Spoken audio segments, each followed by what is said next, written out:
ৰাতি ট্ৰান্সফাৰ হৈছে মোবাইল লৈ গৈছে আৰু এনে ৰিপেয়াৰিং কৰিব দিয়া মোবাইল লৈ গৈছে আৰু নতুন মোবাইল লৈ গৈছে 5টা।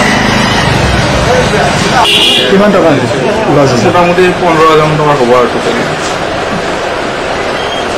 আৰক্ষীক এই বিষয়ে কিবা ক'ব নেকি?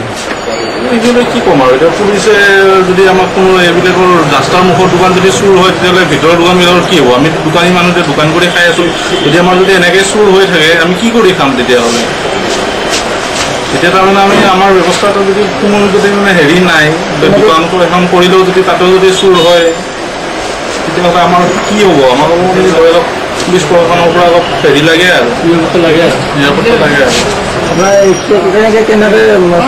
আৰু ছাটাৰ পুৰা দাঙি দিছে। এতিয়া ছাটাৰৰ পিছত আৰু কি ব্যৱস্থা আছে? ছাটাৰে আছে লাষ্ট দোকান এখনত লগাবলৈ হ'লে, তাৰ সেইখনটো যদি নিৰাপত্তা নাই তেতিয়াহ'লে কি ব্যৱস্থা হ'ব?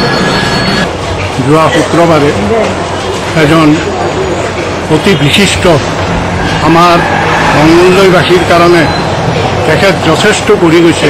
তেখেত এজন বিশেষ আইনজ্ঞ। তেখেতৰ এই অকাল মৃত্যুত আমি শোক অনুভৱ কৰিছোঁ। তেখেতৰ মৃত্যুৰ পিছতো আজি প্ৰশাসনৰ কাণসাৰ খোলা নাই।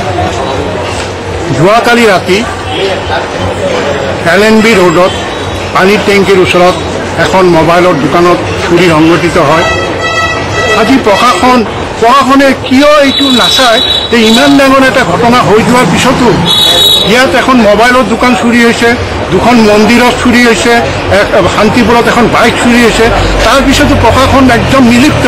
এতিয়া মংগলদৈবাসী ৰাইজৰ কোনো আস্থা নোহোৱা হৈছে প্ৰশাসনৰ ওপৰত। আজি গুৱাহাটীত আমি নিউজ বা পেপাৰত পাওঁ যে ডকাইতি হৈছে, তাৰ পিছত দিনে আমি জানিব পাৰোঁ যে ডকাইত ৰিকভাৰী হৈছে, ডকাইতক ধৰা হৈছে। কিন্তু আমাৰ মংগলদৈত আজি 5 দিন উকলি গ'ল, কোনো ডকাইত বা এজন ডকাইত ধৰিছে, তেওঁ কি কৰিছে কি নাই, ইমান টকা লুটি লৈ গৈছে বা ইমান বস্তু সামগ্ৰী লৈ গৈছে, কিন্তু তাৰ কোনো ৰিকভাৰী হোৱা নাই। গতিকে আমি বিচাৰোঁ যে ইয়াত প্ৰশাসন মানে চকু মুদা বাঁহ জুৰিছে কিয়? তেওঁলোকে সেইটো ৰাইজক কি কৰক।